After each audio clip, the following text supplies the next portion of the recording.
Os mitos gregos, eles são muito ricos, trazem muitos elementos. Mas para a nossa análise de hoje, gostaríamos de utilizar o mito como ponto de referência a essa saída da juventude e chegada na idade madura. Desde que Teseu matara o Minotauro, o exílio de Dédalo estava revogado e ele poderia novamente voltar a Atenas. Somente que o cerco do rei Minos era muito forte, muito intenso. E somente construindo asas ele poderia voar e partir novamente em busca de Atenas. Enquanto Pasífae, esposa de Minos, o visitava, levava pequenas quantidades de penas para que o rei Minos não desconfiasse. E com todo o seu engenho, com toda a sua arte, aos poucos Dédalo foi construindo asas. Foi colocando cera, juntando aquelas penas e construindo juntamente com o couro que uniu em cordas, asas vigorosas para que pudessem alçar e levantar voo. Chegou finalmente o dia em que, havendo testado o material, disse ao seu filho: Ícaro, agora nós temos asas para voar.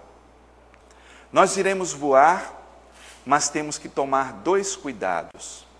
Não podemos voar muito baixo no mar, porque senão a umidade vai encher de água as penas e nós afogaremos com o peso da própria água. Mas também temos que tomar o cuidado de não voar muito alto, meu filho, porque se formos muito alto, o sol derreterá a cera das nossas asas e também será fatal.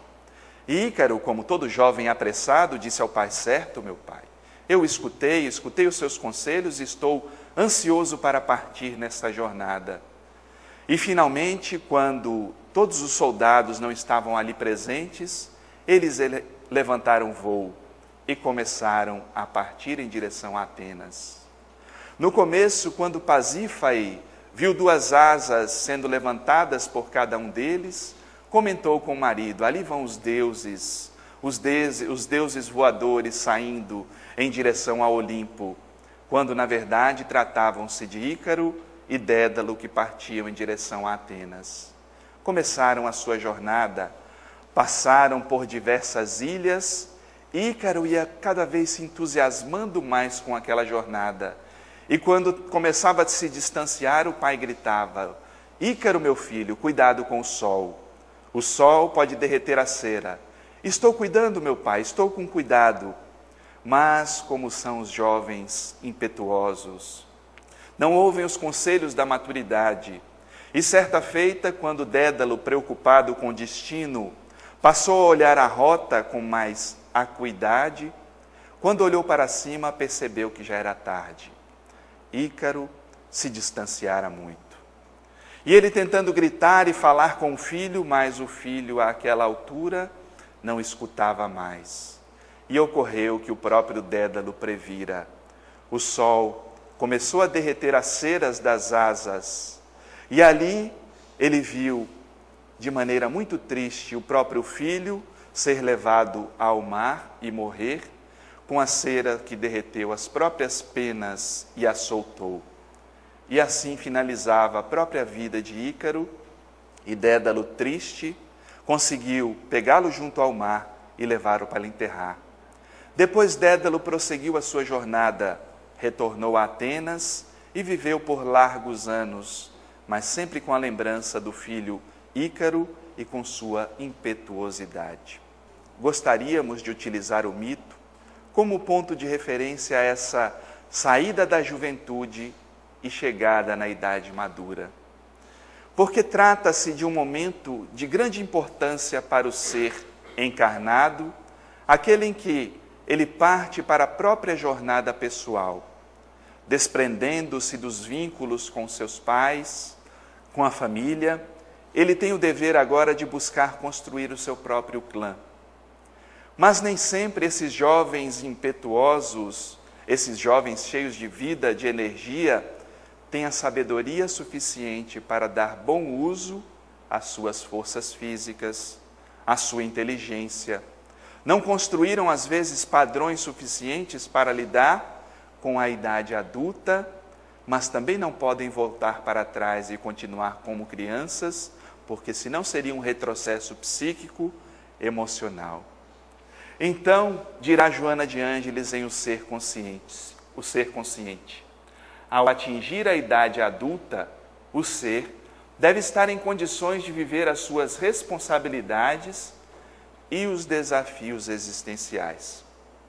É comum, no entanto, perceber-se que o desenvolvimento fisiológico raramente faz-se acompanhar do seu correspondente emocional, o que se transforma em conflito. É o conflito desses jovens que partem em busca do trabalho, em busca do relacionamento, em busca de construir um clã, mas não têm ainda dentro de si mesmos os valores suficientes para partir por conta própria. Não têm a atitude reflexiva e muitas vezes entram em brigas com o seu clã porque não ouvem os conselhos daqueles que passaram pela jornada da vida. Não têm, às vezes, algo que detém a sua própria impetuosidade e saem como Ícaro voando alto demais. Não quer dizer que certas personalidades não tenham que arriscar, porque isso pode fazer parte da própria identidade do espírito. Mas o arriscar também deve ser uma maneira dosada de lidar com a própria vida, uma maneira dosada de construir os próprios valores, e aí advém a importância das fases anteriores, da infância, da juventude, que podem conduzir o jovem a construir valores necessários para lidar com essa nova fase que é um desafio. E continua sendo um desafio, às vezes, por muito tempo.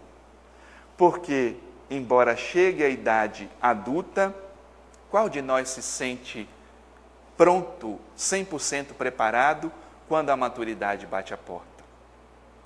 Quem até mesmo os dias atuais, depois de passados alguns anos na idade adulta, na idade madura, não sente momentos de insegurança, momentos de questionamento das próprias escolhas? Imaginemos os jovens e essa distância do mundo atual que separa as duas gerações, porque nós vivemos num novo mundo. O mundo mudou drasticamente nesses últimos tempos. O avanço da tecnologia, das ciências, da medicina, faz com que esse vão que separa as gerações fique cada vez maior. E é um desafio para as duas gerações tentar construir um diálogo, tentar dialogar para que possamos nós, mais maduros, adultos, possamos passar aos jovens valores para que quando eles vivam a situação de levantar voo ou partir em busca da divisão dos bens do Pai, como trouxe o simbolismo de Jesus, eles têm os valores suficientes para lidar com essa jornada. O que nós temos feito para construir uma juventude mais madura? Porque, de um lado, não podemos mais prendê-los, como fazem muitos pais, que pela própria insegurança cercam de muitos cuidados e mimos e não auxiliam os filhos a cumprirem a sua jornada. Outros abandonam demais e não dão referenciais para que os filhos partam e tenham suficiente condição de lidar com essa jornada adulta. E o que nós vemos é que esse desenvolvimento fisiológico raramente se faz acompanhar de um desenvolvimento emocional e espiritual. E Thomas Armstrong, no livro Odisseia do Desenvolvimento Humano, nos diz que você pode se sentir impelido a estabelecer um lar, encontrar um parceiro, formar uma família ou achar um nicho para si. Mas não há muito apoio ou orientação do mundo sobre como se deve fazer qualquer dessas coisas. Acrescente-se a isso o fato de estar lutando com problemas e conflitos mal resolvidos de etapas anteriores. Então, se de um lado o mundo nos cobra para que você agora é um jovem adulto, você agora está maduro, tem que arrumar um emprego, tem que construir a própria família, o próprio clã, tem que buscar parcerias, tem que estabelecer relações na sociedade. Por outro lado, questionamos: estamos dando referenciais suficientes para que os nossos jovens façam isso? Estamos auxiliando no processo educacional para que esses jovens tenham valores morais saudáveis dentro de casa e também nas instituições, para que possam se pautar nessa jornada? Ou continuamos numa vida que serve muito ao ego, mas se esquece dos valores profundos da alma? Ou continuamos numa vida chamada sacrificada, como muitos pais fazem, e ensinam para os filhos que a vida é um enorme sacrifício? Esse é o ensinamento inconsciente que fica embutido. E que tipo de vida os filhos buscarão? Que tipo de crença eles levarão consigo, senão que a vida é um grande sacrifício? E quantos pais dizem aos jovens: eu faço tudo isso para deixar uma boa herança para você. Eu faço tudo isso, me sacrifico por você. Será que isso é verdadeiro? Será que o sacrifício é em prol dos filhos ou é a maneira que o pai e a mãe aprenderam a levar a vida e a viver a vida? Porque a vida é a busca constante da individuação. Esse é o maior exemplo que eu posso dar aos meus filhos para que construam a maturidade em si, fazer a minha jornada de individuação, o que de maneira alguma significa egoísmo. Quando nós partimos para que os valores do self nos conduzam, estabelecemos relações de projeções saudáveis, porque esses filhos, esses jovens, que se transformarão nos futuros adultos, terão referencial suficiente para ver que a vida é a busca do desenvolvimento dos valores que fazem parte da alma, o que não significa abandonar o mundo, não é isso. Podemos e devemos trabalhar, ter o nosso sustento, construir um lar, mas mostrar que isso não é o principal. Cumprir as nossas necessidades básicas, sim, temos que cumpri-las, mas não ir adicionando novos desejos como necessidades prioritárias que estejam em primeiro lugar, porque isso estaremos passando também uma mensagem implícita. E isso, como acresce o próprio autor, temos muitas vezes nessa fase, que adentramos pela fase adulta, de lidar com problemas mal resolvidos de etapas anteriores. A nossa criança ferida, o nosso jovem rebelde, que tantas vezes tem que ser atendido em nossa jornada. Certa feita eu atendia uma paciente e ela se queixava de fortes dores de cabeça. E conversamos muito sobre a dor de cabeça dela e ela dizia: olha, essas dores de cabeça são recorrentes. Desde que eu me conheço por gente, eu tenho essas dores de cabeça. E eu perguntei a ela, qual é o evento mais distante na sua memória que você se lembra de estar com dor de cabeça? E aí pedi que ela fechasse os olhos para tentar se recordar desse evento, o evento mais distante da memória. Ela se recordou. Ela estava na casa do pai, e os pais dela eram separados, e ela estava sentindo uma enorme dor de cabeça. E naquele dia que ela sentiu a dor de cabeça, o pai se aproximou e sentou-se ao lado da cama, colocou o remédio, deu o remédio para ela, e ela ficou ali conversando com o pai. E depois o pai teve que sair por algum motivo, e ela ficou dormindo ali. Quando acordou, o pai não estava. E ela se recordou daquele fato com tamanha emoção, que eu percebi que ali se encontrava uma criança ferida. Ela, na idade adulta, reproduzia a energia daquele encontro, daquela emoção que não foi trabalhada, porque o pai esteve distante dela muitas vezes. E ela carregava na idade adulta essa dor, a dor da falta de convivência com o pai durante muito tempo, a dor da ausência, que tinha reflexos na idade adulta. Ela tinha dificuldade de escolher a profissão, ficava mudando de emprego em emprego, tinha crises constantes, porque a criança da idade anterior, da fase anterior, não havia ainda resolvido os seus conflitos e precisava, no processo terapêutico, retornar, reelaborar, fazer-se escutada pela adulta que ela era nesse momento, com uma nova compreensão para que pudesse restabelecer a cura. Então é necessário muitas vezes estabelecer um contato com a criança e com o jovem que nós fomos, para dar vazão à idade madura. E prossegue Joana de Ângeles em Um Homem Integral.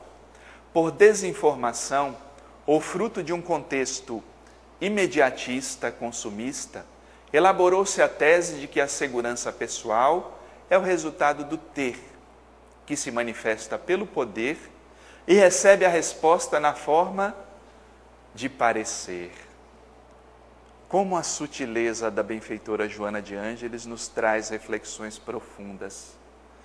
Porque se pensarmos bem, que tipo de valores esses jovens adultos têm encontrado, que são passados pela mídia, que são passados pela sociedade, que diz aos jovens: consuma imediatamente tudo o que você pode consumir.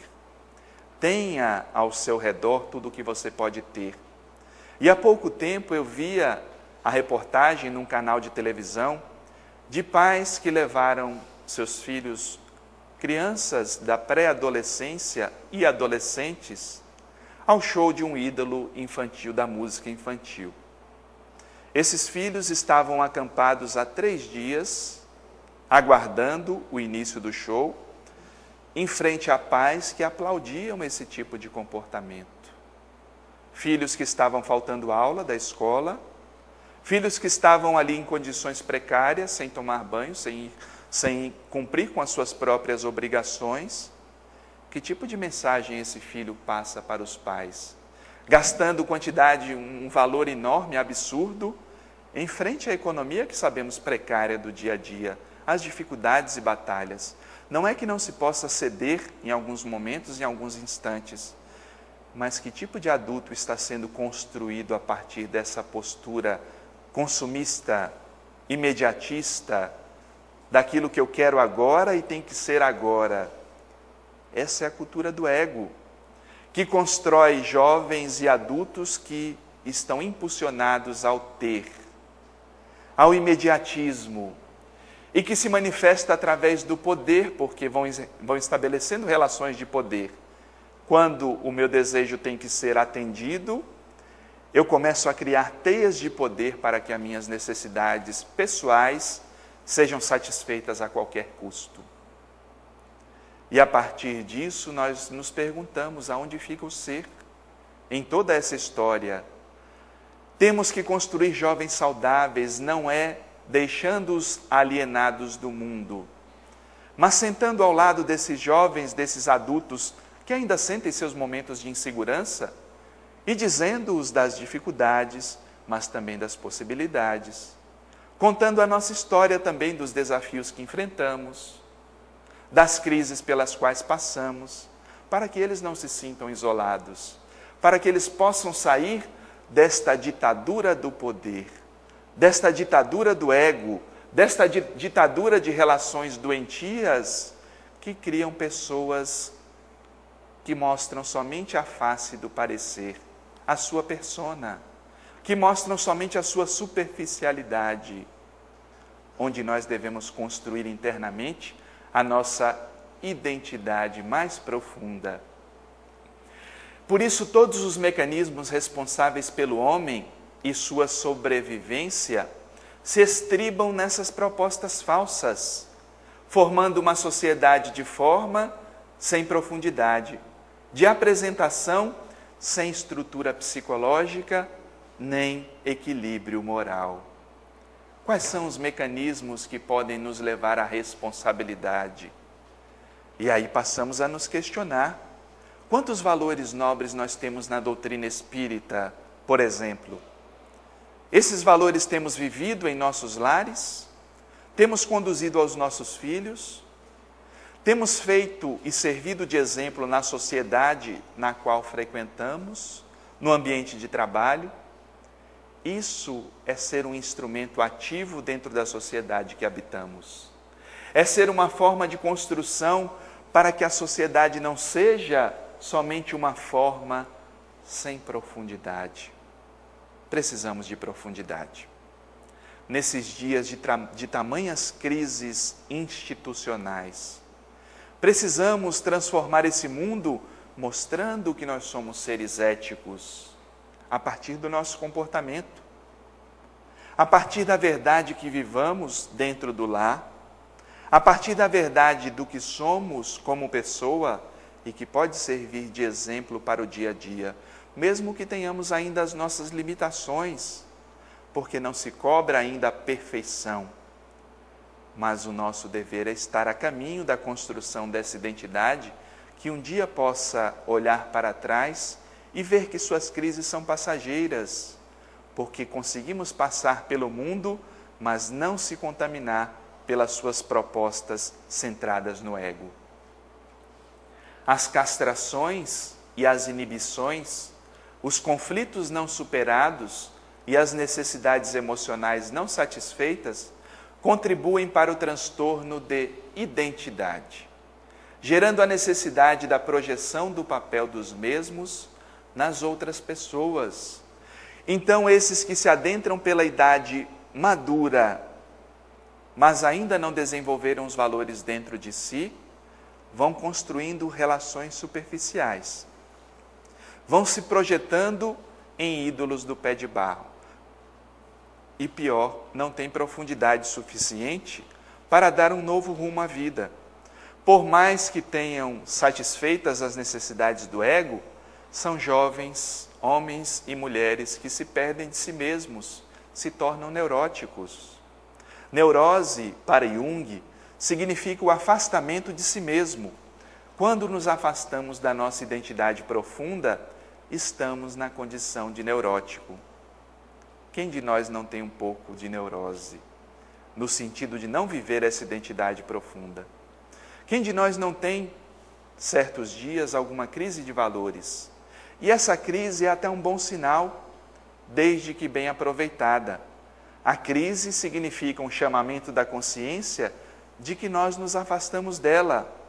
Por isso devemos sempre verificar as nossas crises, analisar qual o caminho que ela toma, analisar as nossas dificuldades, para que possamos retomar essa jornada, trabalhando as castrações e as inibições.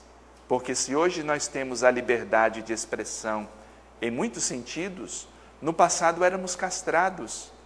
E os dois excessos são patológicos. Precisamos encontrar o caminho do meio. Precisamos verificar as nossas inibições. Porque muitas vezes por trás da timidez, da insegurança, da inibição, existem os nossos medos inconscientes, que precisam ser trabalhados. E esses conflitos não superados, essas necessidades emocionais não satisfeitas, vão contribuindo para o transtorno de identidade. Nos perdemos de nós mesmos e precisamos recuperar a jornada. Temos ao nosso favor toda a nossa máquina, as nossas emoções, os nossos pensamentos. Tudo isso pode vibrar a favor do novo ser, desde que tenhamos a cautela da qual já se referia Dédalo. Nem tanto perto do sol, para que as asas não se derretam, nem muito próximo do chão, porque senão ficamos pesados demais. Nem tanto o céu significa, não precisamos viver somente dos ideais, precisamos viver no mundo pautados e orientados pelo ideal superior. Mas não podemos estar muito rasteiros no nível do ego. Precisamos estar atento também para esse equilíbrio. O viver a espiritualidade não significa abandonar o mundo, mas ter a consciência do espírito que nós somos. E complementa Joana de Ângeles na obra Psicologia da Gratidão. Ninguém é totalmente autossuficiente, exceto os narcisistas, que se consideram especiais na criação, o que significa imperiosa necessidade de parceria. Essa parceria e dependência, porém, estarão em nível de companheirismo, de trabalho de ajuda recíproca, de cooperação e não de submissão. Então, mesmo se adentrando à fase adulta, não significa que estamos completos. Soma-se a isso a nossa condição de seres gregários, seres que participam de uma vida coletiva, porque ninguém é autossuficiente. Ninguém se satisfaz isoladamente. Isso vem desde o mito da criação, quando Deus percebeu que não seria bom que Adão permanecesse sozinho no paraíso. Então nós vemos que a própria mitologia traz essa ideia dos seres gregários que nós somos, dessa necessidade de termos ao nosso lado alguém, de estabelecermos vínculos, porque isso também diz respeito à necessidade imperiosa de amar, de estabelecer relações de afeto. E aos poucos vamos criando uma grande teia onde nos auxiliamos uns aos outros. Aqueles mais adiantados da jornada podem servir como referencial para aqueles que estão na retaguarda. E vamos criando um elo para que todos nós possamos trilhar o caminho da individuação. O narcisismo é a patologia, e o próprio mito de Narciso já chamava a atenção de que o afastamento dele das pessoas era algo patológico. E o mito convidava Narciso a olhar no espelho o reflexo de si mesmo. Temos que olhar o reflexo de nós mesmos. Temos que olhar a nossa própria imagem para que essa parceria não se transforme em dependência, porque a dependência também é doença. Quando eu passo a depender do outro para tudo, significa que eu não tenho autonomia. E nós precisamos caminhar rumo à autonomia, o que não quer dizer ser egoísta. Eu preciso dar conta daquilo que está ao meu redor. Preciso ser autossuficiente o bastante para não depender do outro, o que não significa dizer que não podemos compartilhar. Podemos e devemos compartilhar emoções, afetos, companheirismo, porque tudo isso vai transformando a vida em algo muito mais agradável e saudável de se viver. E como diz John Finlay, maturidade é a capacidade de suportar a incerteza. A capacidade de suportar a incerteza. De forma sutil, esse autor nos convida e nos faz refletir de que mesmo sendo adultos e maduros o bastante, sempre teremos certa incerteza a respeito da vida. Sempre haverá algo que não poderemos controlar, porque o que nós podemos controlar é muito pouco, muito pequeno perante a grandiosidade da vida. Quais são os eventos que nós podemos controlar? O que irá nos acontecer daqui a alguns instantes? Não temos certeza. Temos alguma noção, temos um planejamento. Mas a todo tempo nosso planejamento pode ser refeito por forças que estão além do ego. O ego muitas vezes deseja segurança, deseja controle. O problema não é o ego, mas a sua atitude. A atitude de querer dominar, querer controlar o comportamento das pessoas, querer controlar os resultados de tudo, quando na verdade o exercício para o ego maduro é saber lidar com as próprias frustrações, é saber lidar com a incerteza do que irá nos ocorrer daqui a pouco. Irei fazer uma viagem, faço o planejamento, mas pode algo dar diferente do meu planejamento. A maturidade significa ter respostas adequadas quando as coisas não dão como nós planejamos. E não significa controlarmos tudo o que tem que acontecer. Pode observar, quanto mais controladores nós somos, mais inseguros somos de si. Pessoas autoritárias que querem controlar tudo e todos, que viram fiscais da vida e querem controlar as coisas no mínimos detalhes, na maioria das vezes, por trás, tem um medo tremendo da vida. Uma insegurança que muitas vezes não demonstram, mas que permanece no inconsciente atuante, porque não sabem lidar com a própria crise. E passando com dessa fase adulta, vivemos muitas vezes a chamada crise da meia-idade ou metanoia. Alguns autores situam por volta dos 40 anos essa crise da meia-idade. Não é que tracemos um marco definitório que seja a metade da vida e que depois dessa metade iremos desencarnar. Não é isso. Mas é uma crise muito importante para o psiquismo, onde nós questionamos as nossas escolhas feitas muitas vezes com imaturidade, feitas muitas vezes naquele impulso, nos arroubos da juventude, e que nem sempre paramos para nos questionar. Quantos jovens, no início da sua fase adulta, já constroem famílias, têm filhos, escolhem uma profissão que irá durar muitas vezes por largos períodos, mas depois se arrependem. E no meio do caminho, às vezes, fica difícil de desistir das suas escolhas. Então vem uma coisa, olha como o psiquismo é bom para a gente. Vem uma coisa chamada crise da meia-idade. Não se assustem com o nome metanoia. Não é apenas um nome. Outros autores criaram outros jargões. Criaram, por exemplo, a chamada mulher balzaquiana, que colocava medo nas mulheres que chegavam aos 30 anos e não tinham um companheiro para se relacionar. Hoje isso já virou uma coisa tão comum, tão normal, a crise do sem relacionamento. Mas isso não é o mais importante.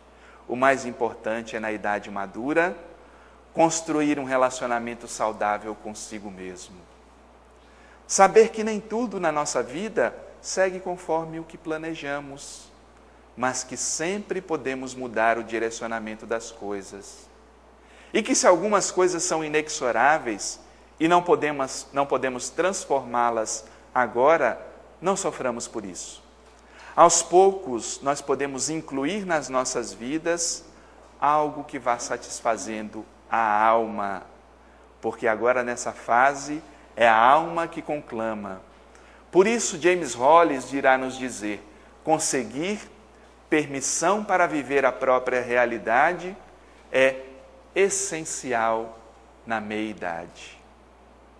É a crise em que nós temos que nos questionar: o que minha alma pede de mim? Desde os 20 anos até os 30, 40 anos, nós servimos ao mundo. Corremos atrás de conquistar emprego, de construir família, de conquistar coisas, de ter, acumular. Mas agora é hora de ouvir e escutar a alma. O que minha alma pede de mim? Quais são os caminhos que eu tenho que trilhar na minha jornada e que não foram satisfeitos ainda? Será que devemos deixar esses caminhos para quando nos aposentarmos? Porque isso é muito comum de ouvir.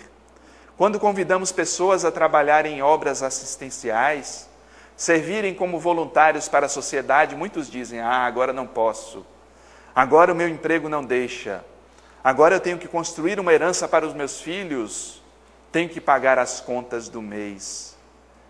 E quantas vezes vamos deixando de lado atitudes e atividades importantes para a alma, mas chega um momento que a alma cobra e nos pergunta: o que você tem feito para me servir?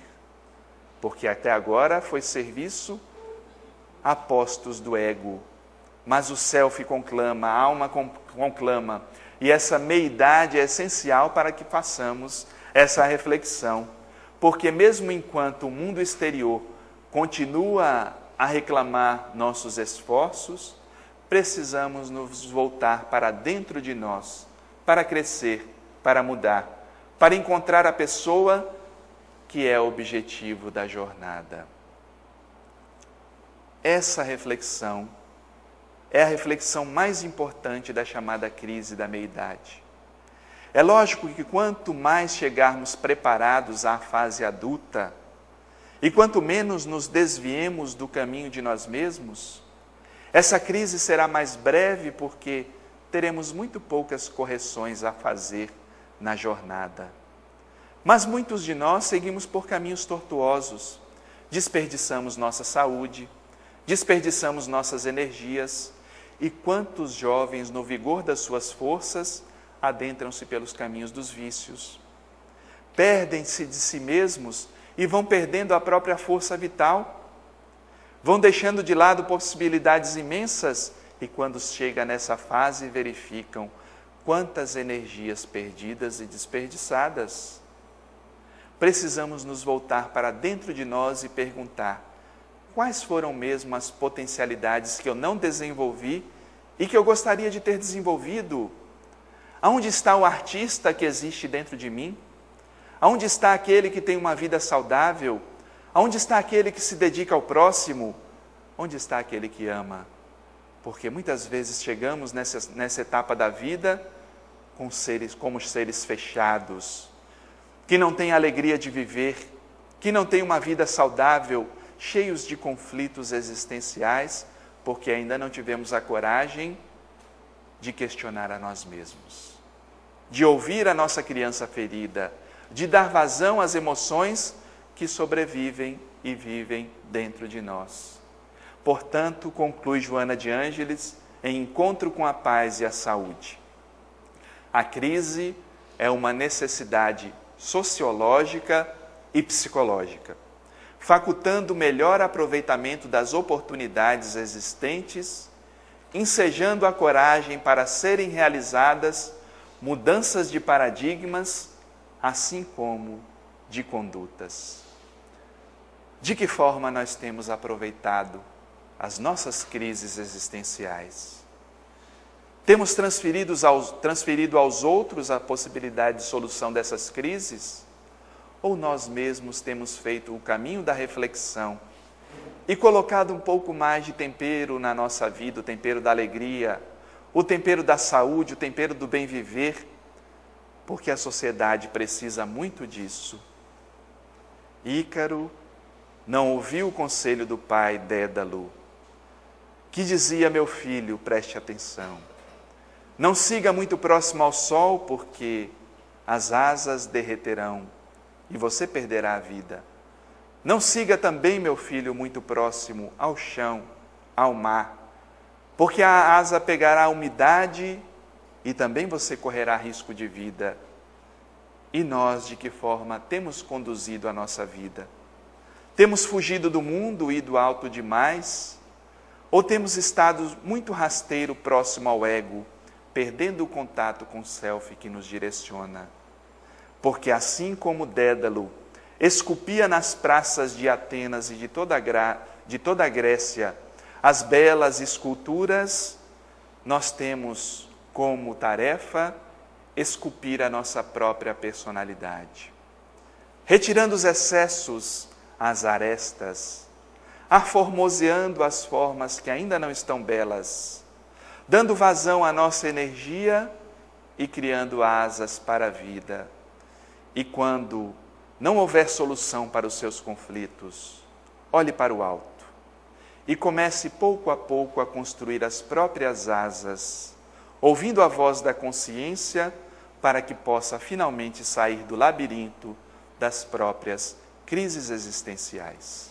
Ficamos por aqui e desejamos votos de muita paz para todos. Até o nosso próximo encontro.